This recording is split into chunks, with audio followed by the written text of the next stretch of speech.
Hay gestos que estás haciendo ahora mismo sin darte cuenta y le están diciendo al mundo exactamente lo que no quieres que sepa, que dudas de ti mismo. No es lo que dices, no es cómo te vistes, no es si eres alto o bajo, gordo o flaco. Es algo mucho más silencioso y mucho más poderoso. Tu cuerpo habla antes de que abras la boca, y si no sabes controlarlo, ya perdiste la mitad de cualquier conversación, entrevista, cita o negociación antes de empezar. En este video vas a descubrir cuáles son esos gestos, posturas y hábitos que te delatan, por qué el cerebro humano los detecta en menos de un segundo, y lo más importante, cómo reprogramar tu lenguaje corporal para que empiece a trabajar a tu favor. Esto no es teoría de coach de Instagram, es neurociencia, psicología del comportamiento y experiencia real.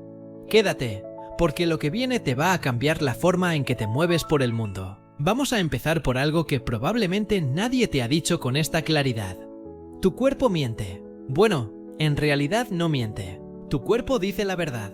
El problema es que esa verdad no siempre es la que tú quieres mostrar. Y mientras tú estás ahí pensando en lo que vas a decir, eligiendo las palabras perfectas, tratando de parecer seguro y tranquilo, tu cuerpo está teniendo una conversación completamente distinta con la persona que tienes enfrente. Y esa persona, aunque no sea psicóloga, aunque no sepa nada de lenguaje corporal, aunque nunca haya leído un libro sobre el tema, la está escuchando, la está procesando y está tomando decisiones sobre ti basándose en esa conversación que tú ni siquiera sabías que estabas teniendo. Eso es lo que hace que esto sea tan importante y tan urgente. Piénsalo un momento. ¿Cuántas veces has conocido a alguien y en los primeros 30 segundos ya tenías una sensación sobre esa persona? No sabías por qué. No podías explicarlo, solo sentías que algo no cuadraba, o al contrario, que esa persona transmitía algo especial, algo que te hacía querer seguir escuchándola. Eso no fue magia, eso fue lenguaje corporal.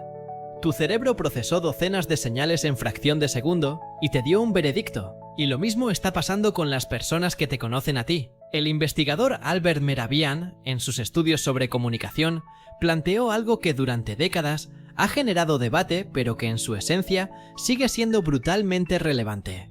Una parte enorme de lo que comunicamos no tiene nada que ver con las palabras. Tiene que ver con cómo lo decimos, con qué cara lo decimos, con qué postura tenemos mientras lo decimos. Las palabras son solo una capa, la capa más superficial y la más fácil de manipular. Por eso cuando alguien te dice estoy bien con los hombros caídos, la mirada baja y los brazos cruzados, no le crees. No porque seas desconfiado, sino porque tu cerebro sabe leer. Y lo que está leyendo no es el texto, es el subtexto. Ahora, ¿qué es exactamente la inseguridad corporal? Porque antes de hablar de cómo eliminarla, necesitas entender qué es, de dónde viene y por qué tu cuerpo la expresa aunque tú no quieras. La inseguridad, en términos simples, es una respuesta de amenaza. Cuando tu cerebro percibe que estás en una situación donde podrías ser juzgado, rechazado, evaluado negativamente, o donde sientes que no tienes el control, activa una serie de mecanismos de defensa. Y esos mecanismos tienen una expresión física muy concreta, muy visible, muy reconocible. El problema es que esos mecanismos fueron diseñados para otro contexto. Fueron diseñados para cuando éramos animales sociales viviendo en tribus, donde ser rechazado del grupo significaba literalmente la muerte, donde bajar la cabeza ante el líder era una señal de sumisión que te mantenía vivo, donde hacerte pequeño frente a una amenaza podía salvar tu vida. Hoy en día, tu cerebro sigue usando ese mismo manual. Solo que la amenaza ya no es un depredador. La amenaza es una entrevista de trabajo, una presentación frente a tu equipo, una conversación con alguien que te atrae, una reunión con tu jefe. Y tu cuerpo responde exactamente igual que hace 100.000 años. Se contrae, se encoge, se cierra. Y todo eso, que en la sabana africana te habría mantenido vivo, hoy te está costando oportunidades, relaciones y credibilidad. Eso es lo primero que necesitas entender, que los gestos de inseguridad no son defectos de carácter, no son señales de que eres débil o de que hay algo malo en ti, son respuestas automáticas de un cerebro que está tratando de protegerte. El problema es que ya no necesitas esa protección de esa manera. Y el primer paso para cambiar algo es entender por qué existe. Ahora vamos a lo concreto. Porque seguramente ya estás pensando, bueno, ¿y cuáles son esos gestos? ¿Qué estoy haciendo mal? Y aquí es donde esto se pone interesante. Porque muchos de estos gestos los estás haciendo ahora mismo, mientras ves este vídeo, mientras estás en tu casa, solo, sin nadie que te evalúe. Y si los haces aquí, imagínate lo que pasa cuando la presión sube. El primero, y el más poderoso de todos, es la postura de encogimiento. Imagina que tienes un hilo imaginario en la parte de arriba de tu cabeza, un hilo que te estira hacia arriba, que alarga tu columna, que abre tu pecho. Ahora imagina que alguien corta ese hilo. Lo que pasa después es la postura de encogimiento.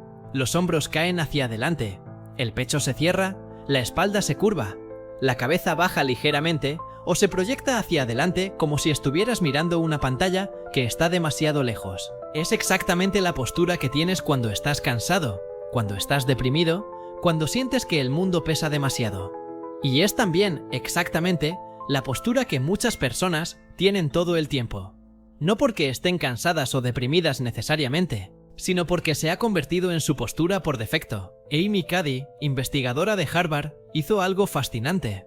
Estudió cómo las posturas de poder y las posturas de sumisión no solo reflejan cómo nos sentimos, sino que en realidad cambian cómo nos sentimos. Y más aún, cambian cómo nos perciben los demás de una manera que va mucho más allá de lo estético. Cuando te encoges, cuando ocupas menos espacio del que podrías ocupar, estás enviando una señal muy clara al mundo. No me amenaces. No soy una amenaza. Soy pequeño. Soy inofensivo. Y el problema es que esa señal también se lee como: no soy seguro de mí mismo. No confío en lo que digo. No merezco estar aquí. Piensa en cualquier persona que admires por su presencia, por esa energía que tiene cuando entra a una habitación. Esa persona que parece ocupar el espacio sin esfuerzo, que cuando habla parece que el resto del mundo se para a escuchar. Ahora piensa en su postura. Espaldas rectas, pecho abierto, hombros hacia atrás y abajo, cabeza levantada. No es arrogancia, es presencia. Y la diferencia entre las dos la marca exactamente la postura. Ahora aquí viene el golpe de realidad que necesitas recibir. Llevas años practicando la postura equivocada. Si llevas 5, 10, 15 años con los hombros caídos y la espalda curva, tu cuerpo ha aprendido que esa es la posición normal. Y cuando intentas corregirla, se siente raro, se siente forzado, se siente incómodo, y entonces la abandonas a los 5 minutos porque sientes que estás actuando que no eres tú. Pero aquí está el secreto que cambia todo. El malestar que sientes cuando adoptas la postura correcta no es señal de que es falsa, es señal de que estás rompiendo un hábito. Y los hábitos, todos los hábitos, se sienten raros hasta que dejan de sentirse raros. El segundo gesto que transmite inseguridad de manera brutal es el contacto visual esquivo. Este es uno de los más poderosos y de los más malinterpretados. Mucha gente piensa que el contacto visual es simplemente una cuestión de educación, de mostrar que estás prestando atención, pero en realidad es mucho más que eso. El contacto visual es uno de los lenguajes más antiguos y más profundos que tenemos como especie. Cuando miras a alguien a los ojos, estás diciendo muchas cosas simultáneamente. Estás diciendo: te veo, estoy presente, confío en lo que digo, no tengo nada que esconder. Y cuando evitas ese contacto, cuando miras al suelo, cuando esquivas los ojos de la persona que tienes enfrente, estás diciendo exactamente lo contrario. Y aquí hay un matiz importantísimo que necesitas entender. No estoy hablando de mirar fijamente a alguien sin parpadear como si fueras un personaje de película de terror. Eso no es confianza, eso es incomodidad para el otro. El contacto visual poderoso es el que se mantiene con naturalidad, el que se rompe ocasionalmente de manera controlada, el que comunica presencia sin invadir. Hay una diferencia enorme entre mirar a alguien con seguridad y mirar a alguien con intensidad agresiva, y aprender esa diferencia es parte de lo que vas a trabajar. Cuando evitas el contacto visual, tu cerebro lo hace por varias razones. Una es la misma razón de la postura, mecanismo de sumisión. En el mundo animal, evitar el contacto visual con el dominante es señal de que no eres una amenaza, de que reconoces su jerarquía. Otra razón es el miedo al rechazo. Si no miras a la persona, no puedes ver su expresión de desaprobación. Tu cerebro está usando una estrategia de avestruz. Si no veo el problema no existe. Y la tercera razón, que es la más común y la menos reconocida, es la falta de práctica. Simplemente nunca nadie te enseñó a mirar a las personas cuando hablas con ellas, y sin práctica, todo se siente incómodo. Hay una historia que quiero contarte. Un chico, llamémosle Marco, Llegó a una sesión de coaching completamente convencido de que su problema en las entrevistas de trabajo era que no sabía venderse, que no articulaba bien sus logros, que le faltaba vocabulario técnico. Había preparado respuestas, las había practicado frente al espejo, sabía exactamente qué decir. Y aún así, entrevista tras entrevista, no pasaba. Cuando grabamos una entrevista simulada, y la vimos juntos, el problema quedó clarísimo en los primeros 30 segundos. Marco respondía perfectamente, sus palabras eran impecables, pero miraba a la cámara exactamente 0 segundos seguidos. Sus ojos saltaban de un lado al otro, como si estuviera buscando una salida. Como si la conversación fuera una trampa de la que necesitaba escapar. El entrevistador que tenía enfrente, aunque nunca hubiera leído un libro de psicología, sentía que algo no cuadraba. Y ese algo era que Marco no miraba. Y cuando no miras, el cerebro del otro interpreta: este me está ocultando algo. Este no cree en lo que dice. Este tiene miedo. Y nadie contrata a alguien que tiene miedo de sus propias palabras. El tercer gesto, y este es uno que me parece especialmente interesante porque es uno de los más sutiles, es lo que se conoce como los microgestos de autoconsuelo. ¿Alguna vez te has pillado tocándote el cuello mientras hablas? ¿O frotándote las manos? ¿O tocándote la cara, la nariz, la boca?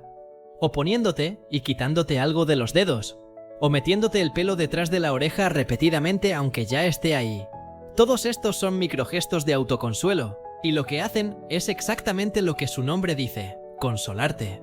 Tu cuerpo, bajo presión, busca instintivamente el contacto físico como forma de regulación emocional. Es el mismo instinto que te hacía buscar a tu madre cuando eras pequeño y tenías miedo, solo que ahora, en lugar de buscar a otra persona, te buscas a ti mismo. El problema no es que te toques, el problema es que esos gestos son absolutamente visibles para cualquiera que te observe, y el cerebro humano los interpreta de manera muy específica. Esta persona está nerviosa, esta persona está incómoda, esta persona no está segura de lo que dice o de dónde está. Y una vez que el cerebro del otro ha procesado esa información, es muy difícil revertirla. Los negociadores profesionales, los interrogadores de policía, los terapeutas, todos aprenden a leer estos microgestos, porque son una de las fuentes más fiables de información emocional real. Puedes controlar tus palabras, puedes ensayar tu historia, pero controlar todos esos pequeños movimientos automáticos es mucho más difícil. A menos que sepas que existen, a menos que empieces a observarlos en ti mismo. Y esto me lleva a algo que quiero que empieces a hacer desde hoy, no mañana. Desde hoy, quiero que te conviertas en tu propio observador. No de manera obsesiva, no de manera que te paralice, sino con una curiosidad amable hacia ti mismo. La próxima vez que estés en una conversación que te genere aunque sea un poco de tensión, parte de tu atención va a estar ahí, como un testigo silencioso, notando qué está haciendo tu cuerpo. ¿Dónde están tus manos? ¿Dónde va tu mirada? ¿Cómo está tu postura?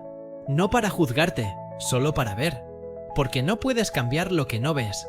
Y la mayoría de las personas pasan toda su vida sin ver lo que su cuerpo está diciendo. El cuarto gran gesto de inseguridad es la voz que se apaga. Y cuando digo que la voz se apaga, no me refiero solo al volumen. Me refiero a todo el espectro vocal. El volumen, claro, porque hablar demasiado bajo es una señal clarísima de que no confías en que lo que dices merece ser escuchado. Pero también la velocidad, porque hablar demasiado rápido es señal de que tienes prisa por acabar, de que el espacio en el que estás te incomoda, de que quieres salir de ahí cuanto antes. Y la cadencia, porque terminar las frases con una entonación ascendente, como si todo lo que dices fuera una pregunta, transforma tus afirmaciones en dudas. Y las dudas no inspiran confianza. Piensa en cómo habla alguien que tiene poder, que tiene autoridad, despacio, con pausas, sin miedo al silencio, con un volumen que no grita pero que se escucha, con frases que terminan en punto, no en interrogación. La voz de la seguridad no es necesariamente la más bonita, ni la más grave, ni la más cultivada. Es la que no pide permiso para ser escuchada. Hay algo que la mayoría de la gente no sabe sobre el silencio. El silencio da miedo, y cuando da miedo, lo llenamos. Con muletillas, con con bueno, con repeticiones innecesarias, con explicaciones que nadie pidió. Y todo ese relleno que metemos para no enfrentar el silencio hace exactamente lo contrario de lo que queremos. En lugar de hacernos parecer más seguros, nos hace parecer más nerviosos. Los comunicadores más poderosos que he visto en mi vida son los que no le tienen miedo al silencio, los que hacen una pausa, dejan que lo que dijeron aterrice y solo entonces continúan. Esa pausa, que a ellos les parece natural, al que escucha le parece poderosa, porque la persona segura no necesita llenar todos los espacios. La persona segura confía en que lo que acaba de decir fue suficiente. Ahora quiero hacer algo aquí. Quiero parar un momento y ser honesto contigo, porque creo que hay algo que necesitas escuchar y que no mucha gente te va a decir. Trabajar el lenguaje corporal no es ponerse una máscara, no es actuar, no es fingir ser alguien que no eres. Mucha gente tiene resistencia a este tema porque siente que trabajar su postura, o su mirada, o su voz es de alguna manera deshonesto, como si estuvieran manipulando la percepción que los demás tienen de ellos. Y quiero desmontar eso completamente. Cuando aprendes a manejar tu lenguaje corporal, no estás creando una ilusión, estás eliminando interferencias. Imagina que tienes un mensaje importante que dar, un mensaje verdadero, que viene de ti, que crees con todo lo que eres, pero lo estás entregando en un sobre arrugado, manchado, roto. El mensaje sigue siendo real, sigue siendo tuyo, pero el sobre está saboteando su entrega. El lenguaje corporal inconsciente es ese sobre. Y aprender a controlarlo no es falsearte, es asegurarte de que lo que eres por dentro llegue con claridad al exterior. Es honrar tu propio mensaje dándole el envoltorio que merece. Y hay algo más que quiero que tengas claro. La seguridad no es la ausencia de miedo. La seguridad no es no sentir nervios. Hay personas que llevan décadas dando conferencias y que siguen sintiendo mariposas antes de subir al escenario. La diferencia entre ellas y alguien que se paraliza por los nervios no es que no sientan nada. La diferencia es que han aprendido a actuar a pesar de sentirlo. Han aprendido a dejar que el miedo esté ahí, como un invitado al que no le abres la puerta de tu cuerpo. Lo sientes, sí, pero no lo dejas hablar por ti. El quinto gesto, y este me parece uno de los más reveladores porque es de los que más se pasan por alto, es la gestión del espacio físico. ¿Cuánto espacio ocupas cuando estás sentado? ¿Cuánto espacio ocupas cuando estás de pie? ¿Pones tus cosas cerca de ti, apretadas, controladas, en un rincón? ¿O las distribuyes con naturalidad? Cuando estás en una reunión te pegas a tu silla como si quisieras desaparecer en el respaldo, o te apoyas en la mesa con los antebrazos y participas del espacio compartido. Cuando caminas por la calle, caminas pegado a las paredes, o por el centro de la acera. Toda esta gestión del espacio físico es lenguaje corporal en su forma más pura. Expandirse, ocupar el espacio que legítimamente te pertenece, es una señal de seguridad. Contraerse, minimizarse, ocupar lo menos posible, es una señal de todo lo contrario. Y esto no es solo una lectura cultural o psicológica, es biología. En prácticamente todos los mamíferos, el individuo dominante ocupa más espacio, se estira, se mueve con libertad. El subordinado se hace pequeño, se aprieta, evita ocupar el espacio del otro. Nosotros somos mamíferos, y aunque nuestra corteza prefrontal nos ha dado capacidad de razonamiento abstracto y de escribir sonetos y de hacer cálculos infinitesimales, la parte de nuestro cerebro que procesa el lenguaje corporal sigue funcionando con el manual de los mamíferos. Sigue leyendo expansión como poder y contracción como debilidad. Y lo hace en milisegundos, antes de que la parte racional de tu cerebro haya procesado ni la primera palabra de lo que dijiste. Hay algo que quiero que pruebes ahora mismo si puedes. Siéntate como te sientas normalmente. Nota qué espacio estás ocupando. Ahora siéntate abriendo un poco más los codos, apoyando los antebrazos en los muslos o en los reposabrazos si los tienes, poniendo los pies con firmeza en el suelo, separados a la anchura de los hombros. No te estires de manera ridícula, solo ocupa el espacio que ya es tuyo y nota cómo te sientes. Hay una probabilidad muy alta de que algo en ti cambie, algo sutil pero real, porque el cuerpo y la mente no van en una sola dirección.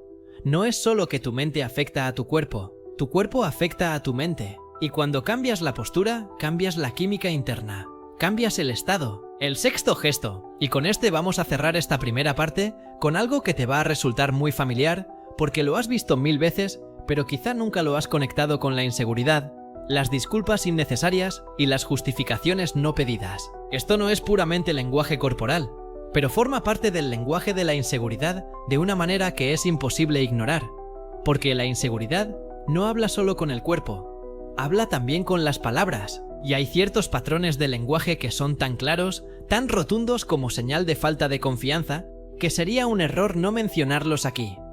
¿Alguna vez has dicho "perdona que te moleste"? Antes de hacer una pregunta perfectamente legítima, has empezado una frase con "no sé si esto tiene sentido, pero..." Has dicho "sé que probablemente no es el momento, pero..." ¿Has pedido disculpas por tener una opinión? ¿Has explicado en detalle por qué llegaste 2 minutos tarde a una reunión informal, donde absolutamente nadie te lo pidió? Todo eso es lenguaje de inseguridad, y lo que hace es exactamente lo mismo que los gestos físicos. Le dice al otro que no confías en tu propio derecho a estar ahí, a opinar, a pedir, a existir en ese espacio. Le dice que estás esperando que te rechacen y que ya te estás disculpando de antemano para que el golpe duela menos. Y lo más interesante de esto es que muchas veces estas frases se disfrazan de educación, de humildad, de consideración por el otro. Y hay situaciones donde son genuinamente eso, pero hay muchas otras donde son puro mecanismo de defensa. Y la diferencia la sientes tú, en el cuerpo, cuando las dices.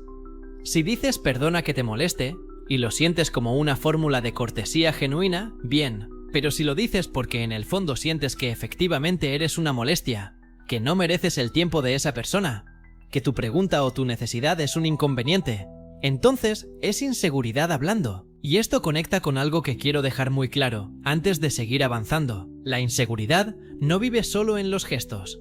La inseguridad vive en la historia que te cuentas sobre ti mismo. Los gestos son la expresión física de esa historia. Si en tu interior tienes una narrativa de "soy suficiente, merezco estar aquí, tengo valor que ofrecer", esa narrativa se expresará en tu cuerpo de una manera.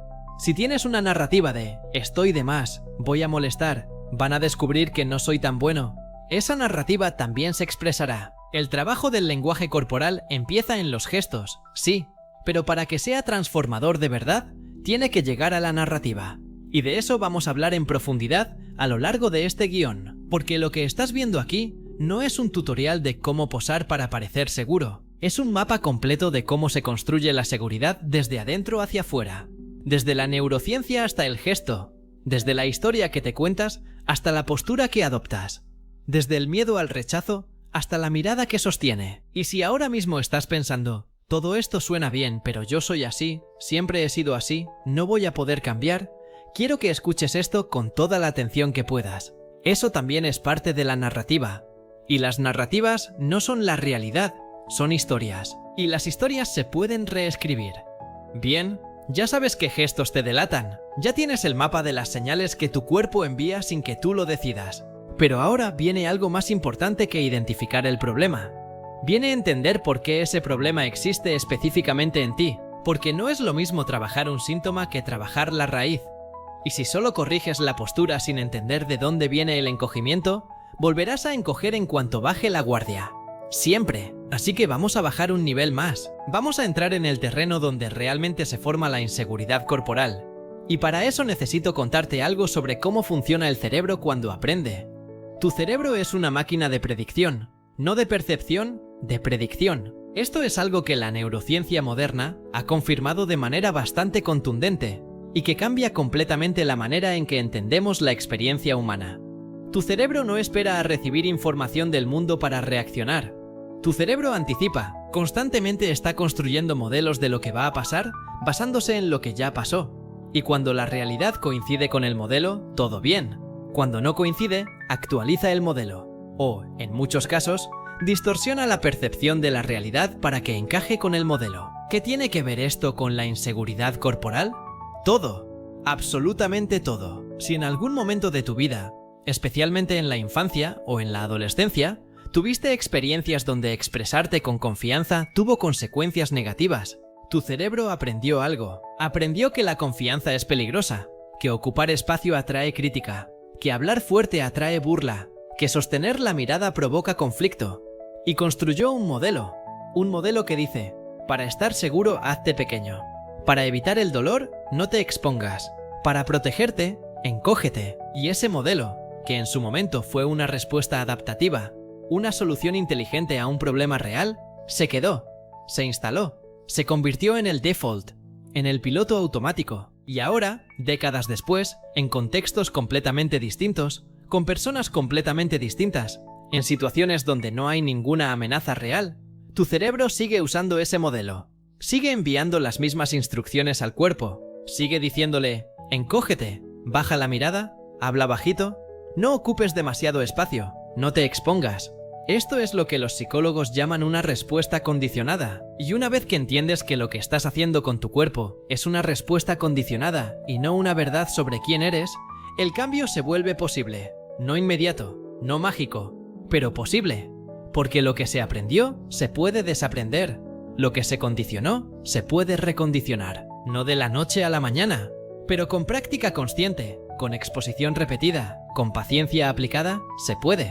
Ahora quiero hablar de algo que se llama la memoria corporal. Y esto es fundamental para entender por qué cambiar el lenguaje corporal es más complicado que simplemente decidir hacerlo. Tu cuerpo tiene memoria, no de manera metafórica, de manera literal. Existe algo que los investigadores llaman memoria somática o memoria procedimental, que es la memoria que no está en tus pensamientos conscientes, sino en tus tejidos, en tus músculos, en tus patrones de movimiento. Cuando aprendes a montar en bicicleta, no tienes que pensar en cada ajuste de equilibrio, tu cuerpo lo sabe. Cuando aprendes a escribir, no tienes que pensar en cómo mover los dedos, tu cuerpo lo hace solo. Eso es memoria corporal, y lo mismo aplica a los gestos de inseguridad. Años de encoger los hombros han creado una memoria corporal de encogimiento. Años de bajar la mirada han creado una memoria corporal de evasión. El cuerpo ha aprendido esas posiciones tan bien que las adopta sin consultar a la mente. Las adopta antes de que tengas ningún pensamiento consciente al respecto. Y por eso, cuando intentas cambiarlas solo con la fuerza de voluntad, sin un trabajo más profundo y más consistente, vuelven. Siempre vuelven. Porque la memoria corporal es más rápida que el pensamiento consciente. Siempre gana la carrera. La buena noticia, y siempre hay buena noticia cuando entiendes cómo funciona algo, es que la memoria corporal también se puede reprogramar. El cerebro tiene una propiedad llamada neuroplasticidad, que básicamente significa que es capaz de cambiar sus conexiones a lo largo de toda la vida. No solo en la infancia, no solo en los primeros años. Siempre. Las conexiones neuronales que sostienen tus patrones actuales no son permanentes, son hábitos. Y los hábitos, aunque cuesten, se cambian. Vamos a hablar ahora de algo que me parece de los conceptos más poderosos en todo este tema. Se llama el bucle de retroalimentación cuerpo-mente-cuerpo. Y entender este bucle lo cambia todo. La mayoría de la gente cree que el proceso es así. Primero sientes algo por dentro, y eso se expresa en tu cuerpo. Tienes miedo, y tu cuerpo lo muestra. Tienes confianza, y tu cuerpo la refleja. El interior afecta al exterior. Eso es lo que todos asumimos, y es verdad, eso pasa, pero es solo la mitad del proceso. La otra mitad va en dirección contraria. El exterior también afecta al interior. Tu postura afecta a tu estado emocional. Tu expresión facial afecta a tu estado de ánimo. Tu manera de respirar afecta a tu nivel de ansiedad. El cuerpo le habla a la mente tanto como la mente le habla al cuerpo. Hay un experimento clásico que ilustra esto perfectamente. Se le pidió a dos grupos de personas que sostuvieran un lápiz con la boca. Un grupo lo sostuvo de una manera que activaba los músculos de la sonrisa. El otro grupo lo sostuvo de una manera que no activaba esos músculos. Después, a ambos grupos se les mostró el mismo material humorístico y se les preguntó qué tan gracioso les había parecido. El grupo que había sostenido el lápiz activando los músculos de la sonrisa encontró el material significativamente más gracioso. No porque el material fuera distinto, sino porque su cuerpo había enviado señales de alegría a su cerebro, y el cerebro había interpretado el mundo desde ese estado. Esto tiene implicaciones enormes para lo que estamos trabajando. Significa que no tienes que esperar a sentirte seguro para adoptar la postura de la seguridad. Significa que puedes usar el cuerpo como palanca para crear el estado interno que quieres. Significa que si adoptas la postura correcta, si mantienes el contacto visual, si hablas con el volumen y la cadencia adecuados, no solo parecerás más seguro a los demás, empezarás a sentirte más seguro tú mismo, porque le estarás enviando señales diferentes a tu cerebro. Y tu cerebro, que recuerda que es una máquina de predicción, empezará a construir un modelo diferente. Esto no es pensamiento positivo vacío, es fisiología, es neurociencia, y es algo que puedes usar ahora mismo, hoy, en la primera conversación que tengas después de ver esto. Pero antes de llegar a las herramientas prácticas, necesito hablar de algo que casi nunca se menciona en este tipo de contenido y que creo que es absolutamente esencial. Necesito hablar de los contextos específicos donde la inseguridad corporal se dispara. Porque no es lo mismo en todas las situaciones, y entender en qué contextos específicos tú eres más vulnerable te da información de oro sobre dónde necesitas trabajar primero. Hay 4 grandes contextos donde la inseguridad corporal se magnifica. El primero es la evaluación social, que es cualquier situación donde sientes que alguien te está valorando, juzgando, midiendo. Una entrevista, una primera cita, una presentación, un examen oral. El cerebro interpreta la evaluación como amenaza, activa el sistema de respuesta al estrés, y el cuerpo responde con todos los gestos que ya conocemos. El segundo contexto es la jerarquía percibida, cuando estás con alguien a quien percibes como superior a ti, más exitoso, más inteligente, más atractivo, más poderoso. Algo automático se activa en el sistema nervioso. No lo piensas, lo sientes, y esa percepción de jerarquía se traduce directamente en lenguaje corporal de subordinación, hombros más bajos, voz más suave, menos espacio ocupado, menos contacto visual sostenido. Todo el manual del animal subordinado, ejecutado automáticamente. El tercer contexto es la novedad. Cuando estás en un entorno desconocido, con personas que no conoces, en una situación que no has vivido antes, la incertidumbre activa el sistema de alerta, y el sistema de alerta produce, entre otras cosas, contracción corporal. Es por eso que muchas personas que son completamente seguras en su entorno habitual, con su gente, en su territorio, de repente parecen otra persona cuando salen de esa zona de confort. No es que sean inseguros, es que su sistema nervioso está procesando una amenaza que en realidad no existe. Y el cuarto contexto, y este es el más interesante y el menos obvio, es la incomodidad interna con un tema o una posición. Cuando estás diciendo algo que en el fondo no crees del todo, cuando estás defendiendo una posición que no te convence completamente, cuando estás presentando una idea de la que no estás seguro, el cuerpo lo nota y lo muestra, porque hay una disonancia entre lo que estás diciendo y lo que estás sintiendo. Y el cuerpo siempre tira del lado de lo que sientes, siempre. Por eso los mejores comunicadores del mundo no son solo los que manejan mejor su lenguaje corporal, son los que dicen cosas en las que genuinamente creen, porque cuando la coherencia entre lo que piensas, lo que dices y lo que sientes es total, el cuerpo no tiene que disimular nada. Simplemente refleja una realidad interior que es sólida. Y esto me lleva a uno de los temas más importantes de todo este guión. Quiero hablar de la diferencia entre la seguridad que se pega y la seguridad que se construye. Hay una trampa muy seductora en el mundo del desarrollo personal y del lenguaje corporal. La trampa de los trucos. La trampa de las técnicas rápidas. La idea de que si aprendes 4 posturas y 3 trucos de mirada, estarás proyectando seguridad indefinidamente. Y sí, hay técnicas, y sí, las vamos a ver, y sí, funcionan, pero funcionan de manera diferente según desde dónde las aplicas. Si las aplicas como una capa encima de una inseguridad no trabajada, son como pintar una pared húmeda. Se ve bien al principio, pero la humedad sigue ahí, y con el tiempo, la pintura se cae, y la pared vuelve a estar peor que antes, porque ahora también tiene la capa de pintura descascarada. La seguridad que se pega es la que viene de imitar a otros, de seguir una fórmula, de actuar un papel. Y tiene un límite de tiempo muy claro. Aguanta mientras no haya presión real. En cuanto llega la primera situación de verdad, la primera incomodidad real, la primera evaluación que importa de verdad, la capa se rompe. Y por debajo aparece todo lo que no se trabajó. La seguridad que se construye es diferente. Viene de un proceso que tiene 3 capas. La primera capa es el conocimiento. Entender cómo funciona el lenguaje corporal. ¿Qué señales envías? ¿Por qué las envías? La segunda capa es la práctica. Trabajar conscientemente los gestos, las posturas, la voz, hasta que la nueva forma se convierta en la forma por defecto. La tercera capa, y esta es la más profunda y la más poderosa, es la identidad, cambiar la narrativa que tienes sobre ti mismo. El modelo que tienes de quién eres y cuánto vales. Cuando trabajas las 3 capas, la seguridad no es algo que proyectas, es algo que eres. Y eso se nota de una manera que ninguna técnica puede replicar. Se nota porque es real. Ahora vamos a hablar de algo muy concreto.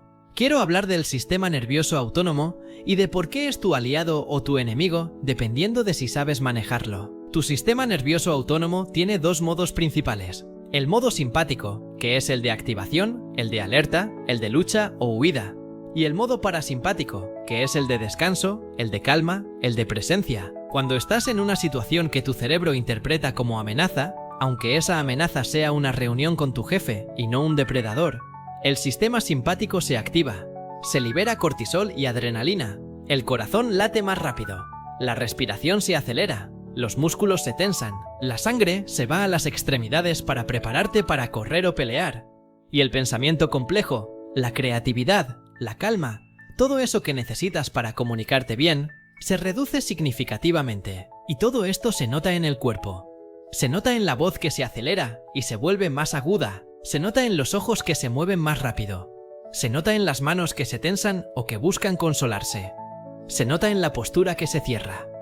El estado interno se convierte en lenguaje corporal de manera directa e inmediata, pero hay una herramienta que tienes disponible en todo momento completamente gratuita, que es capaz de activar el sistema parasimpático en segundos. Es la respiración. Específicamente, la respiración diafragmática lenta. Cuando inhalas durante 4 segundos, retienes el aire durante 4 segundos y exhalas durante 6 u 8 segundos. Le estás enviando una señal directa al nervio vago, que es el nervio principal del sistema parasimpático, diciéndole que no hay amenaza, que puede bajar la guardia, y el nervio vago le transmite esa señal al cerebro. Y el cerebro baja la activación, y el cuerpo se relaja, y la voz se asienta, y la mirada se estabiliza, y los gestos de autoconsuelo disminuyen.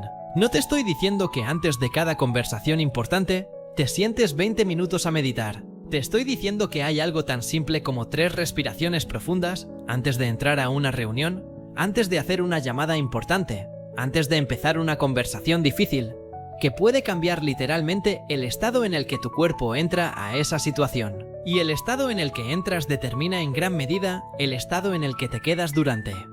Esto me lleva a hablar de algo que se llama la preparación corporal, y quiero que le des la importancia que merece porque es una de las herramientas más subutilizadas de las que dispones. Los actores lo saben, los deportistas de élite lo saben, los grandes comunicadores lo saben. El estado en el que entras a una actuación, a una competición, a una presentación, no es aleatorio, no es cuestión de suerte o de cómo amaneciste ese día. Es algo que se puede preparar, se puede diseñar, se puede elegir. Con las herramientas adecuadas y con práctica, puedes llegar a una situación de alta presión en un estado elegido, no en el estado que el miedo te imponga. La preparación corporal consiste en hacer, antes de la situación importante, cosas específicas que activen en tu cuerpo el estado que quieres llevar. Movimiento físico, porque el movimiento genera dopamina y serotonina y reduce el cortisol. Postura de expansión, adoptando de manera consciente durante 2 minutos una postura abierta, expansiva, segura, porque como ya hemos visto el cuerpo influye en la mente. Voz activada, hablando en voz alta, a un volumen normal, unos minutos antes, porque la voz también tiene su propia memoria muscular y necesita calentarse. Y respiración controlada, usando el patrón que acabamos de ver para bajar la activación del sistema simpático. ¿Parece demasiado? ¿Parece que es mucho trabajo para llegar a una reunión? Mira, te lo pongo de esta manera. Un cirujano prepara sus instrumentos antes de operar. Un piloto hace su checklist antes de despegar. Un músico afina su instrumento antes de tocar. Ninguno de ellos lo vive como una carga, lo viven como parte del proceso, como el respeto que se le tiene a la tarea. Preparar tu cuerpo para una situación importante no es un ritual raro, es profesionalismo aplicado a tu comunicación. Ahora quiero hablar de algo que en este punto del guión creo que ya estás listo para escuchar. Quiero hablar de los distintos tipos de inseguridad corporal, porque no toda la inseguridad se manifiesta de la misma manera. Y hay una distinción que me parece especialmente importante y que muy poca gente hace. Hay 2 grandes categorías de inseguridad corporal. La primera es la inseguridad visible, que es la que ya hemos estado describiendo. El encogimiento, la mirada esquiva, los gestos de autoconsuelo, la voz que se apaga. Estas son señales que reducen tu presencia, que te hacen parecer más pequeño, que transmiten sumisión o nerviosismo de manera evidente. La segunda categoría es la inseguridad compensatoria, y esta es la más interesante, porque es la que menos se reconoce como inseguridad, precisamente porque su apariencia es la contraria. La inseguridad compensatoria se manifiesta en gestos que intentan proyectar poder o control, pero que en realidad revelan exactamente lo opuesto. ¿Cuáles son los gestos de inseguridad compensatoria? El primero es el exceso de firmeza en el apretón de manos. Ese apretón que parece que quiere aplastarte los huesos, que en lugar de comunicar confianza comunica agresividad, necesidad de dominancia, incomodidad con la igualdad. El segundo es el lenguaje de autoridad forzado. Esas personas que hablan siempre con una formalidad exagerada, con un vocabulario más complejo de lo necesario, con una cadencia que parece practicada en exceso, que intentan imponer respeto a través de la forma más que a través del contenido. El tercero es la interrupción constante. Interrumpir no es señal de seguridad, aunque muchos lo crean así. Es señal de que tienes miedo de no ser escuchado si esperas tu turno, de que necesitas tomar el espacio por la fuerza porque no confías en que te lo darán de manera natural. El cuarto es el exceso de contacto físico no solicitado. La palmada en el hombro innecesaria, el brazo alrededor de los hombros de alguien que apenas conoces. Gestos que invaden el espacio ajeno de una manera que en realidad comunica necesidad de control, no seguridad. Y el quinto, y este es el más sutil y el más frecuente, es la máscara de dureza emocional. Esa persona que nunca muestra vulnerabilidad, que siempre tiene la respuesta, que no puede admitir que se equivocó, que interpreta cualquier señal de emoción como debilidad. Esta persona cree que está proyectando fortaleza, y en ciertos contextos, en ciertos entornos culturales, puede engañar a algunos. Pero los observadores más atentos, las personas más perceptivas, lo leen perfectamente. Ven la rigidez, ven el control excesivo, y saben que lo que hay debajo es miedo. Miedo a ser visto, miedo a ser juzgado, miedo a que si bajan la guardia aunque sea un segundo, alguien descubra que no son tan seguros como aparentan. Esto conecta con algo que quiero desarrollar con cuidado, porque creo que es de lo más valioso de todo este guión. Quiero hablar de la vulnerabilidad controlada como herramienta de conexión y de seguridad genuina. Hay un concepto que la investigadora Brené Brown ha desarrollado extensamente y que ha tenido un impacto enorme en la manera en que entendemos la fortaleza emocional. Y es el concepto de que la vulnerabilidad no es debilidad, es en realidad el acto más valiente y el más poderoso que una persona puede realizar. Mostrar que eres humano, que cometes errores, que tienes dudas, que no lo sabes todo, no te hace parecer menos, te hace parecer real. Y las personas reales generan confianza de una manera que las personas perfectas nunca pueden. Ahora, cuando digo vulnerabilidad controlada, no estoy diciendo que te pongas a llorar en las reuniones de trabajo ni que cuentes tus traumas en la primera cita. Estoy hablando de algo mucho más específico y mucho más manejable. Estoy hablando de la capacidad de decir no lo sé cuando no lo sabes, en lugar de improvisar una respuesta que suena hueca. De decir me equivoqué cuando te equivocaste, en lugar de buscar excusas. De decir eso me preocupa cuando algo te preocupa, en lugar de actuar como si todo estuviera perfectamente bajo control. De hacer una pregunta que te hace sentir expuesto porque genuinamente necesitas la respuesta. ¿Y por qué esto está en un guión sobre lenguaje corporal? Porque la vulnerabilidad controlada tiene una expresión corporal muy específica. La persona que puede ser vulnerable de manera controlada tiene una postura abierta, no cerrada. Tiene un contacto visual estable, porque no tiene nada que esconder. Tiene una respiración tranquila porque no está en modo defensa. Tiene una voz que no vacila porque lo que dice viene de un lugar de honestidad y no de un intento de mantener una imagen. La vulnerabilidad controlada es, paradójicamente, uno de los lenguajes corporales más poderosos que existen, porque viene de una seguridad tan profunda que ya no necesita protegerse. Quiero contarte algo sobre mí en este punto, y lo hago precisamente para ilustrar esto. Hubo un tiempo en que yo era de las personas que nunca podía admitir que no sabía algo. En una reunión, en una conversación, si alguien mencionaba un término que no conocía, en lugar de preguntar, asentía, sonreía. Tomaba notas de ese término para buscarlo después. Hacía todo lo posible para que nadie notara que había algo que se me escapaba, y lo hacía porque en mi modelo mental, no saber algo era una amenaza, era una fisura en la imagen que quería proyectar. Era una invitación al juicio, y lo que ese comportamiento proyectaba, aunque yo creyera que proyectaba competencia, era exactamente lo opuesto. Proyectaba rigidez, proyectaba una persona que prefería perderse la información antes que exponerse ni un momento. Proyectaba a alguien que ponía su imagen por encima de su aprendizaje, y eso, que yo pensaba que era una fortaleza, era en realidad mi inseguridad más visible. El día que empecé a decir, oye, no estoy familiarizado con ese término, ¿me lo explicas? Algo cambió. No solo en cómo me sentía, sino en cómo reaccionaba la gente. En lugar de mirarme con condescendencia, como yo había temido, la gente reaccionaba con apertura, con disposición, con una conexión diferente. Porque de repente yo era real para ellos. No era una imagen, era una persona. Y las personas conectan con personas, no con imágenes. Sigamos avanzando. Quiero hablar ahora de algo que tiene que ver con el tiempo y con la consistencia. Porque hay una pregunta que en este punto del guión probablemente ya estás haciéndote, aunque no en voz alta. La pregunta es, ¿cuánto tiempo tarda esto en cambiar? ¿Cuándo voy a empezar a ver resultados? Y la respuesta honesta tiene dos partes. La primera parte es que algunos cambios los notas muy rápido. Si hoy mismo, en la próxima conversación que tengas, adoptas una postura más abierta, mantienes el contacto visual un poco más de lo habitual y hablas con un volumen ligeramente más firme, la reacción de la persona con la que hablas va a ser diferente. No dramáticamente diferente, pero diferente. Y esa diferencia la vas a sentir. Y esa diferencia va a alimentar el proceso. Porque cuando ves que los cambios funcionan, cuando ves que las personas responden de manera distinta, la motivación para seguir practicando crece. Y eso es exactamente el ciclo virtuoso que necesitas para sostener el cambio. La segunda parte de la respuesta es que los cambios profundos, los que van a nivel de identidad, los que cambian la narrativa interna, esos tardan más. No años necesariamente, pero tampoco días.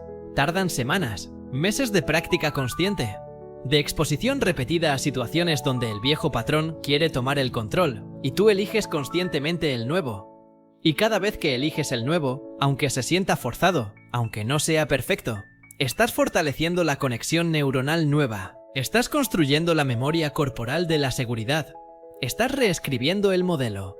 Hay algo en este proceso que quiero que visualices. Imagina que llevas toda la vida conduciendo por un camino de tierra. Es el único camino que conoces. Cada vez que necesitas ir de un punto a otro, tomas ese camino. Es incómodo, tiene baches, es lento, pero es el que conoces. Y la comodidad de lo conocido es poderosa.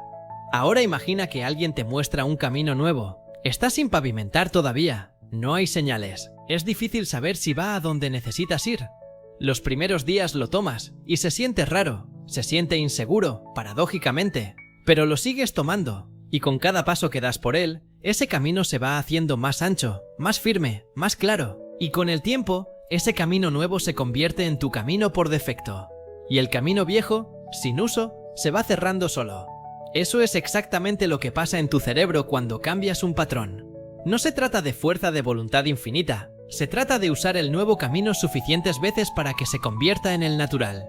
Para que el cerebro lo elija automáticamente, sin esfuerzo, sin conciencia. Y cuando eso pase, cuando la postura abierta sea tu default, cuando el contacto visual firme sea tu natural, cuando la voz segura sea la tuya sin pensarlo, habrás llegado donde quieres llegar. Ahora quiero hablar de los entornos de práctica, porque una de las preguntas más prácticas que surgen en este punto es dónde y cómo practicar todo esto. Y la respuesta, que puede sorprenderte, es que tienes oportunidades de práctica en cada momento de tu día. La práctica no tiene que ser en situaciones de alta presión. De hecho, empezar en situaciones de alta presión es la manera más difícil y la menos efectiva de hacerlo. La práctica más poderosa es la que ocurre en las situaciones de baja o media presión, en la conversación con el cajero del supermercado, en el saludo al vecino, en la llamada de rutina al banco, en la reunión semanal de tu equipo, donde no hay nada especialmente crítico en juego. Son estos momentos, que parecen insignificantes, donde el cerebro está lo suficientemente relajado para aprender sin la interferencia del miedo. Y cada práctica en estos contextos pequeños construye la base para los contextos grandes. Los actores de teatro saben esto muy bien. No ensayan las escenas climáticas primero. Empiezan con los ejercicios más simples.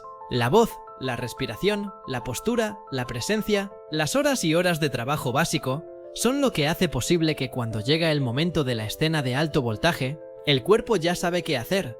No porque lo esté pensando, sino porque lo ha practicado tanto que ya es suyo. Antes de cerrar esta parte, quiero dejarte con algo que creo que es el concepto más transformador de todo lo que hemos visto hasta ahora, y es la idea de la presencia como antídoto de la inseguridad. La mayoría de los gestos de inseguridad tienen algo en común. No ocurren cuando estás completamente presente en el momento. Ocurren cuando tu mente está en otro lugar.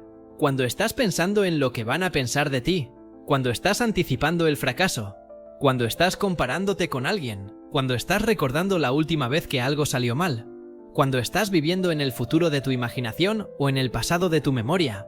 En esos momentos, tu cuerpo queda abandonado a sus programas automáticos, y los programas automáticos, como ya sabemos, suelen ser los de la inseguridad, la presencia plena, estar completamente en este momento, con esta persona, en esta conversación, sin la mente vagando por escenarios de catástrofe o de juicio. Es el estado en el que el lenguaje corporal se asienta de manera natural, porque cuando estás completamente presente, tu único trabajo es conectar con lo que está pasando ahora.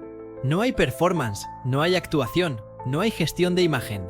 Solo hay conexión real con la realidad del momento. Y esa conexión real se expresa en el cuerpo de una manera que ninguna técnica puede replicar perfectamente. La presencia es la habilidad más avanzada que existe en comunicación. Y paradójicamente es también la más simple. No requiere aprender nada nuevo, requiere dejar de hacer algo que ya estás haciendo. Vivir en la cabeza mientras el cuerpo está en la habitación. Y con esto, lo que viene en la siguiente parte del guión es lo más práctico y lo más específico de todo. Vamos a entrar en cada contexto de la vida real, en cada situación concreta, donde la inseguridad corporal aparece con más fuerza.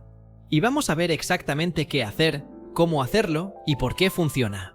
Vamos a ir gesto a gesto, situación a situación, con la misma profundidad con la que hemos trabajado hasta aquí, pero ahora con las manos en la masa. Porque entender es necesario, pero sin práctica concreta, entender solo te hace un espectador inteligente de tu propio problema. Y tú no viniste aquí a observar, viniste a cambiar. Bien, ya tienes el mapa completo, ya sabes qué hace tu cuerpo, por qué lo hace, desde dónde viene y cómo funciona el proceso de cambio. Ahora es el momento de la verdad, el momento donde todo lo que hemos visto deja de ser información y se convierte en acción, porque la información sin acción es solo entretenimiento caro. Y tú no estás aquí para entretenerte, estás aquí para transformarte.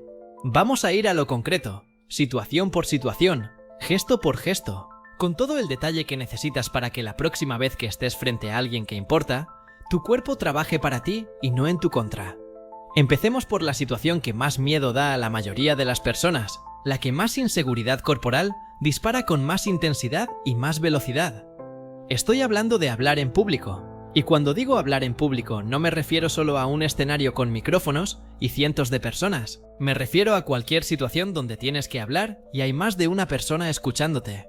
Una reunión de 5 personas, una presentación a tu equipo, una clase donde el profesor te pregunta, una boda donde tienes que decir unas palabras. Todo eso es hablar en público, y en todas esas situaciones el cuerpo entra en alerta máxima. ¿Qué pasa específicamente en el cuerpo cuando tienes que hablar en público? El corazón se acelera, las manos pueden temblar ligeramente, la boca se seca, la voz puede temblar o adelgazarse, las rodillas pueden flaquear, la mente puede quedarse en blanco justo cuando más la necesitas. Todo esto es el sistema simpático disparado al máximo. Y todo esto es completamente normal. Absolutamente todo el mundo lo experimenta. La diferencia entre quien parece seguro en público y quien parece nervioso no es que uno lo siente y el otro no. Es que uno ha aprendido a trabajar con esas sensaciones y el otro las interpreta como una catástrofe inminente. Lo primero que tienes que hacer antes de hablar en público, y esto empieza antes de estar en la sala, es lo que ya mencionamos, la preparación corporal.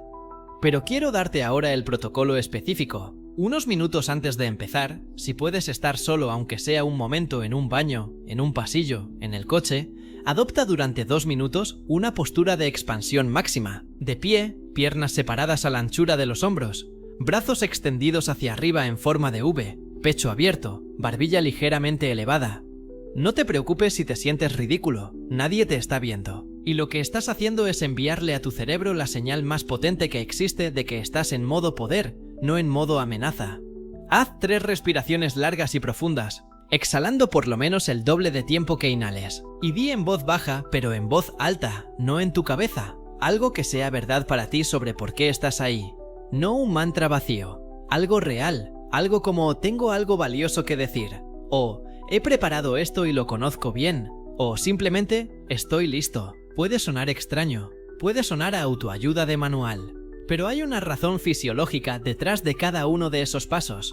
La postura cambia la química hormonal, la respiración activa el parasimpático, La voz en voz alta activa el córtex prefrontal, la parte del cerebro que necesitas para pensar con claridad, y lo desconecta del modo reactivo. Estás literalmente preparando tu biología para el rendimiento. Cuando entras a hablar, lo primero que tienes que hacer antes de decir una sola palabra es establecer tu postura. Pies firmes en el suelo, separados exactamente a la anchura de los hombros. No más, no menos. Más ancho parece agresivo, más junto parece inseguro. La anchura de los hombros es el punto de equilibrio perfecto entre presencia y accesibilidad. Hombros hacia atrás y abajo, no forzados, no rígidos, solo en su lugar natural cuando la columna está correctamente alineada. Pecho abierto, manos visibles, no en los bolsillos, no a la espalda, no aferradas entre sí. Y mira al grupo o a la persona con la que vas a hablar antes de abrir la boca.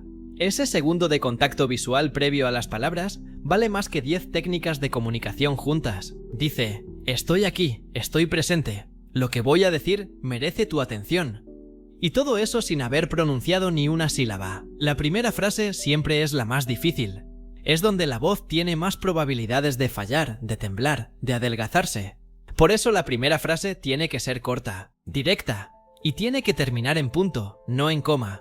No empieces con una frase larga y complicada que te obligue a mantener el hilo durante mucho tiempo, con la voz todavía calentándose. Empieza con algo breve y sólido. Deja que esa frase aterrice. Haz una pausa. Deja que el silencio haga su trabajo. Y luego continúa.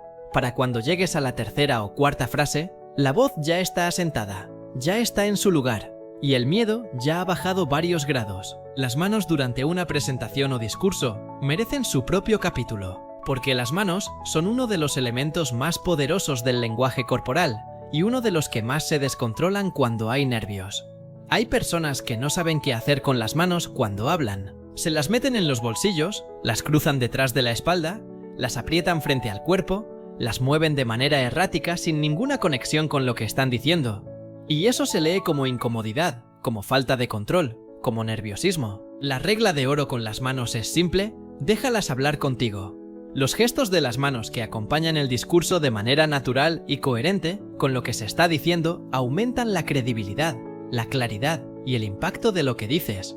No porque sean bonitos, sino porque son señal de que el mensaje viene integrado desde adentro, que no estás leyendo un texto ajeno, que estás comunicando algo que realmente piensas y sientes.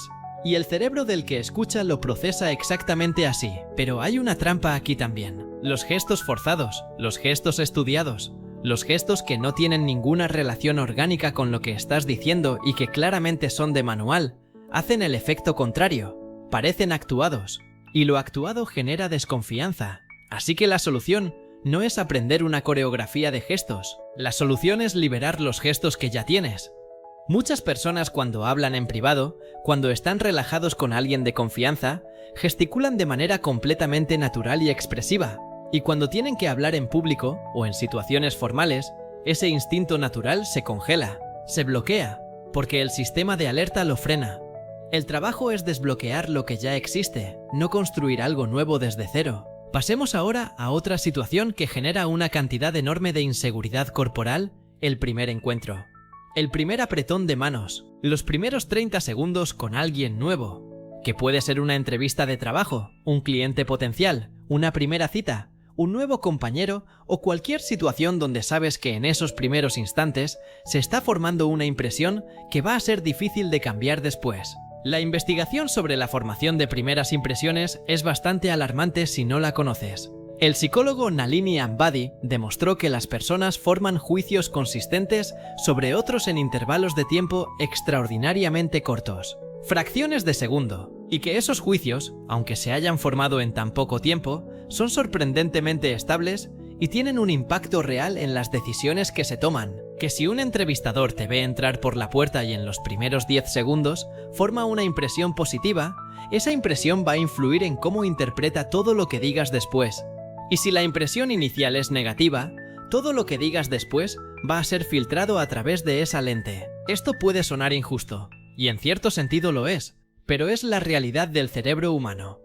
Y en lugar de pelearte con ella, puedes usarla a tu favor. ¿Qué determina esa primera impresión en los primeros segundos?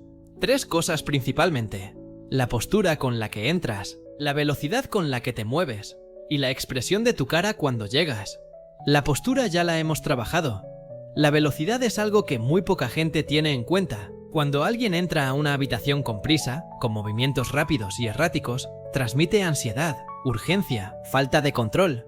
Cuando alguien entra con un ritmo deliberado, sin prisa pero sin lentitud, con movimientos que tienen intención, transmite exactamente lo opuesto. Transmite que está donde quiere estar, que el tiempo no se le escapa, que tiene el control de sí mismo. Controlar la velocidad de tus movimientos es una de las señales de seguridad más poderosas y menos conocidas que existen. Y la expresión de la cara. No te estoy diciendo que entres con una sonrisa pegada de plástico que nadie se cree. Te estoy diciendo que entres con una expresión neutral pero abierta, que pueda convertirse en sonrisa genuina cuando llegue el momento. La diferencia entre una sonrisa genuina y una sonrisa forzada la detecta el cerebro humano en milisegundos. La sonrisa genuina, lo que los investigadores llaman la sonrisa de Duchenne, involucra los músculos alrededor de los ojos. La sonrisa forzada solo involucra los músculos de la boca, y todos, absolutamente todos, lo distinguimos aunque no seamos conscientes de estar haciéndolo. El apretón de manos. Vamos a hablar del apretón de manos porque es uno de esos elementos que parece pequeño, pero que tiene un impacto desproporcionado. Un buen apretón de manos tiene 3 características. Primero, firmeza moderada. No aplastas, no flojas. Sólido, presente, igualitario. Segundo, duración apropiada, 2 o 3 segundos máximo.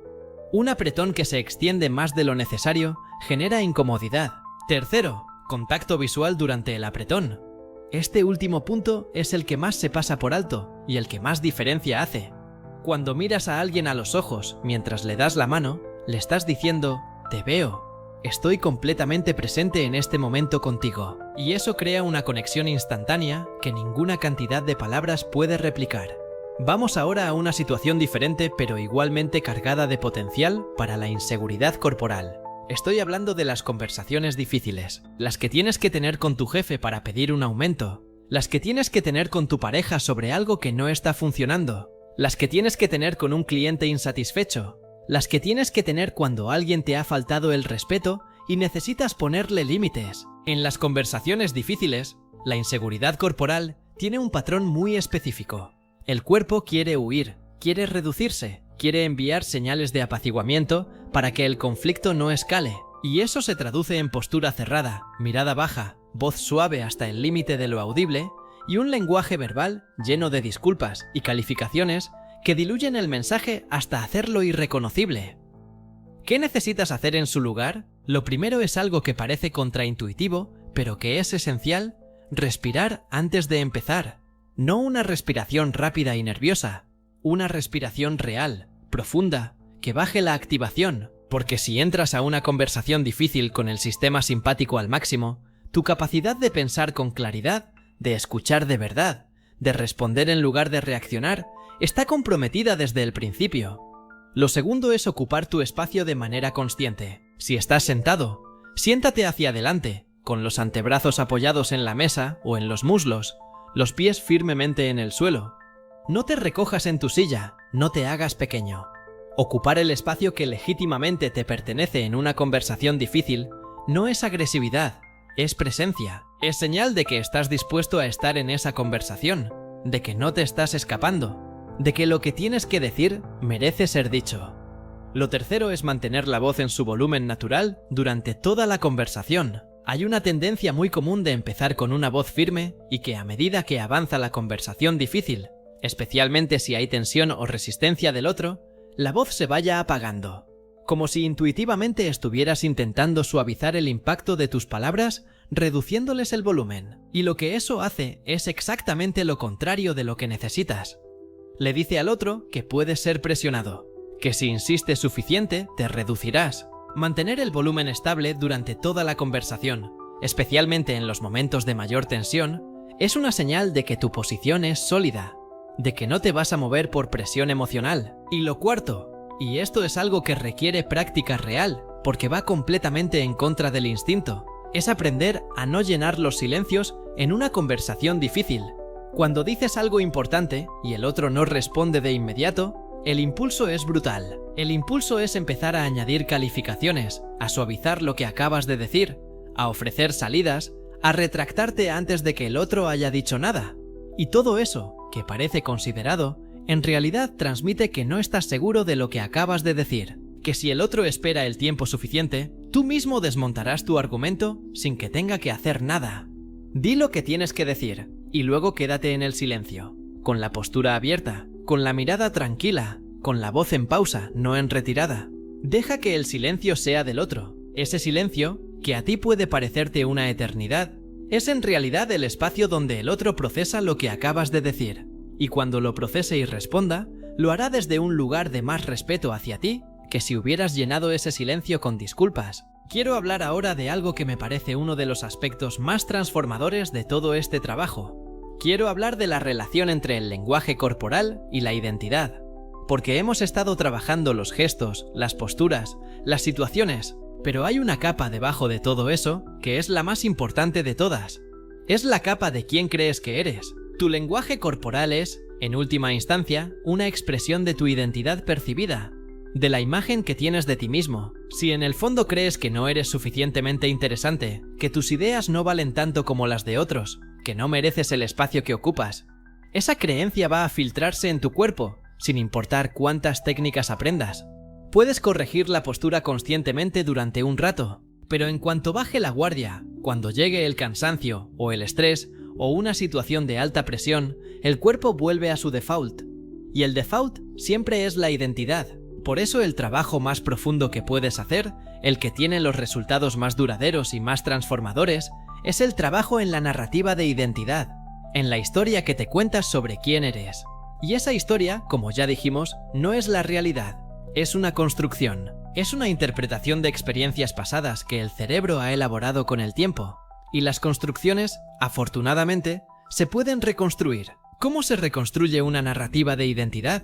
No de golpe, no con un momento de revelación que lo cambia todo en un segundo. Aunque esos momentos a veces ocurren y son poderosos, no son suficientes por sí solos. La narrativa se reconstruye con evidencia, con pequeñas victorias acumuladas. Con cada momento en que actúas desde la versión de ti que quieres ser, aunque todavía no te sientas completamente esa persona, estás añadiendo una pieza de evidencia al nuevo relato. Cada vez que mantienes la postura en una reunión difícil, estás diciéndole a tu cerebro: soy alguien que puede estar en esta situación. Cada vez que haces contacto visual cuando el instinto es bajar la mirada, estás diciéndole: soy alguien que no tiene nada que esconder. Cada vez que tomas el espacio que te corresponde en una conversación, estás diciéndole: soy alguien que merece estar aquí. Y esas pequeñas evidencias se acumulan, se suman, y con el tiempo construyen un modelo nuevo, un modelo donde la seguridad no es algo que finges, es algo que eres. Hay algo que quiero decirte sobre el proceso de cambio que creo que es necesario que escuches para que no te rindas cuando lleguen los momentos difíciles. Y van a llegar, garantizado. Porque el cambio real no es lineal, no es una línea recta que sube sin parar, es más parecido a una curva con altibajos. Va a haber días en que todo encaje, en que te sientas diferente, en que el cuerpo responda exactamente como quieres, y va a haber días en que la situación presione demasiado, en que el viejo patrón tome el control, en que salgas de una conversación pensando que todo lo que aprendiste desapareció de golpe. Esos días no son fracasos, son parte del proceso, son información. Son el sistema nervioso diciéndote: aquí hay un punto que todavía necesita trabajo. En lugar de usarlos para confirmar la vieja narrativa de que no puedes cambiar, úsalos como datos. ¿Qué pasó exactamente? ¿En qué momento perdiste el hilo? ¿Qué fue lo que lo desencadenó? ¿Fue la persona? ¿Fue el contexto? ¿Fue algo que dijo el otro? Esa información vale oro, porque te está señalando exactamente dónde enfocar el trabajo. La resiliencia en el proceso de cambio no es no caerse, es levantarse con información que no tenías antes. Quiero ahora dedicar un tiempo importante a hablar de la escucha corporal, porque hemos estado hablando mucho de qué hace tu cuerpo cuando hablas, pero hay otro lado de la comunicación que es igual de importante y que casi nunca se trabaja en este contexto. Es lo que hace tu cuerpo cuando escuchas. La escucha es un acto activo, no pasivo, y el cuerpo lo refleja. Cuando escuchas de verdad, cuando estás completamente presente en lo que el otro dice, el cuerpo lo muestra de una manera muy específica. Está orientado hacia el otro. La cabeza puede inclinarse ligeramente, señal de interés y apertura. El contacto visual es sostenido pero no rígido. Hay pequeños movimientos de asentimiento cuando se procesa lo que se escucha. La postura está abierta, no cerrada. No hay gestos de autoconsuelo porque no hay ansiedad que consolar. Hay presencia cuando no estás escuchando de verdad, cuando estás pensando en lo que vas a decir cuando el otro termine, o cuando estás distorsionando lo que escuchas a través del filtro de tus propias preocupaciones, el cuerpo también lo muestra. Los ojos se desconectan aunque sigan mirando. El cuerpo se orienta sutilmente hacia otra dirección. Los gestos de impaciencia empiezan a aparecer. Y el otro lo nota, no siempre conscientemente, pero lo nota. Y cuando alguien siente que no está siendo realmente escuchado, la conexión se rompe, la confianza se erosiona, y toda la seguridad que hayas proyectado en el primer minuto de la conversación se empieza a deshacer. La escucha activa y presente es, paradójicamente, una de las maneras más poderosas de proyectar seguridad. Porque la persona insegura siempre tiene prisa por hablar, siempre necesita llenar el espacio, siempre está más preocupada por lo que va a decir que por lo que está escuchando. La persona segura puede permitirse escuchar de verdad, puede permitirse estar completamente en las palabras del otro sin la urgencia de responder, de defender, de impresionar, y esa capacidad de escucha real que el otro percibe y que le hace sentir visto y escuchado, crea una conexión que ninguna técnica de comunicación puede generar por sí sola. Vamos ahora a un tema que me parece absolutamente fundamental y que está directamente conectado con el lenguaje corporal, aunque no siempre se ve así. Quiero hablar de los límites y de cómo la capacidad o incapacidad de establecerlos se refleja en el cuerpo. Las personas que no saben poner límites tienen un lenguaje corporal muy característico. Sus cuerpos están en un estado de tensión crónica, porque cuando no puedes decir no, cuando no puedes establecer lo que es aceptable y lo que no, estás constantemente en guardia, constantemente en alerta ante la posibilidad de que alguien te pida algo que no quieres dar, pero que tampoco sabrás cómo negarle. Y esa tensión crónica se acumula en el cuerpo, en los hombros tensos, en la mandíbula apretada, en la postura que se cierra como protegiéndose de una invasión que no sabe cómo detener. Cuando aprendes a establecer límites, cuando aprendes a decir no con calma y con firmeza, algo en el cuerpo cambia. La tensión crónica empieza a ceder.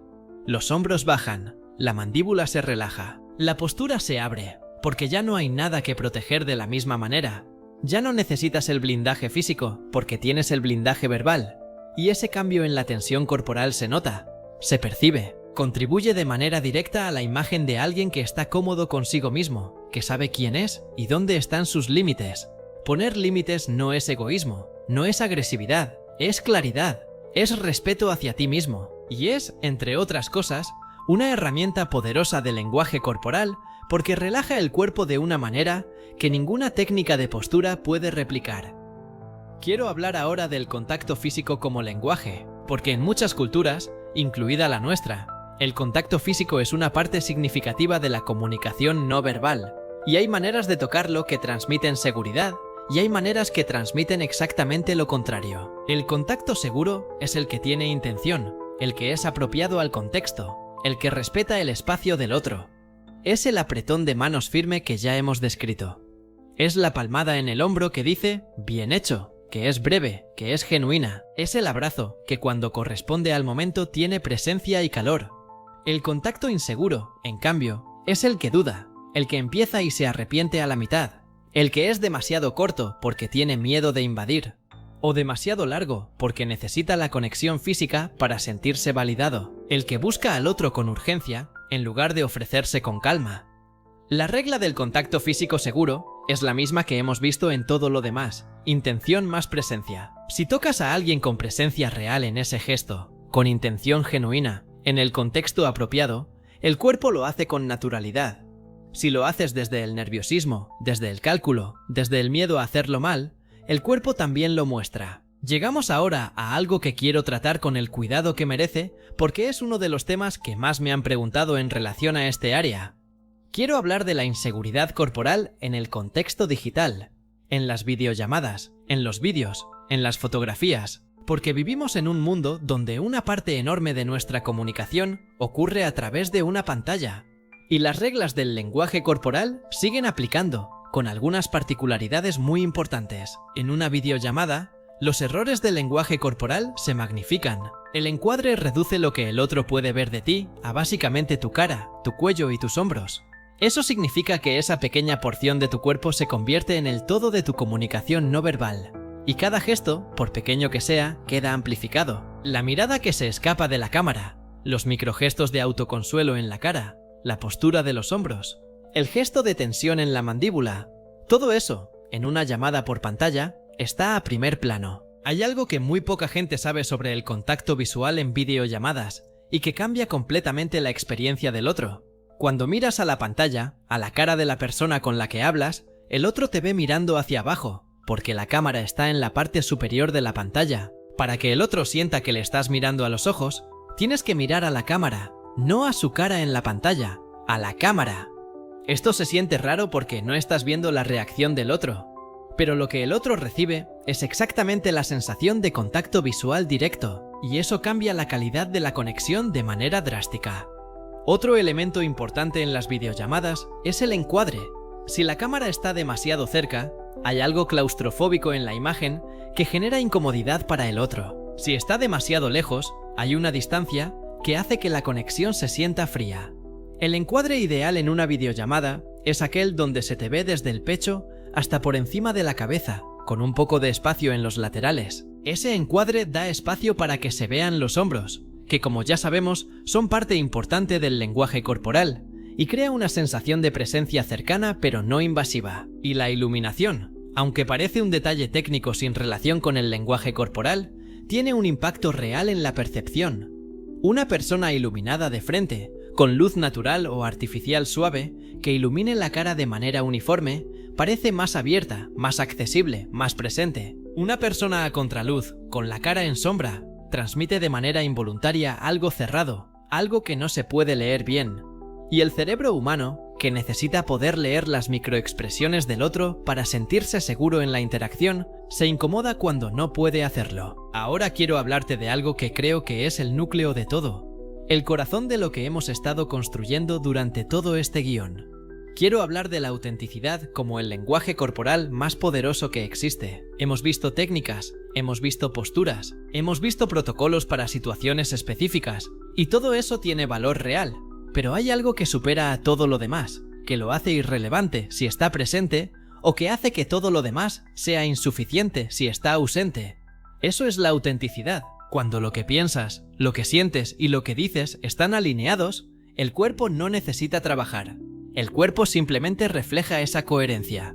Y esa coherencia se ve, se percibe, genera confianza de una manera que ninguna técnica puede generar. Porque el cerebro humano, que es un detector sofisticadísimo de incongruencias, cuando encuentra coherencia completa entre el interior y el exterior de una persona, le da automáticamente un alto nivel de credibilidad, de atractivo, de poder de influencia. La persona auténtica no es perfecta, comete errores, tiene dudas, a veces no sabe la respuesta, a veces siente miedo, pero todo eso lo vive de manera integrada, sin necesidad de ocultarlo, sin necesidad de construir una imagen que lo contradiga. Y esa integración, esa coherencia entre lo de dentro y lo de fuera, es lo que el mundo llama presencia. Es lo que hace que cuando esa persona entra a una habitación, algo cambie. No porque sea la más guapa ni la más inteligente ni la más exitosa, sino porque es completamente ella misma, sin filtros, sin performance, sin miedo a ser vista. Eso es lo que estás construyendo con todo este trabajo. No una mejor versión actuada de ti mismo, una versión más auténtica.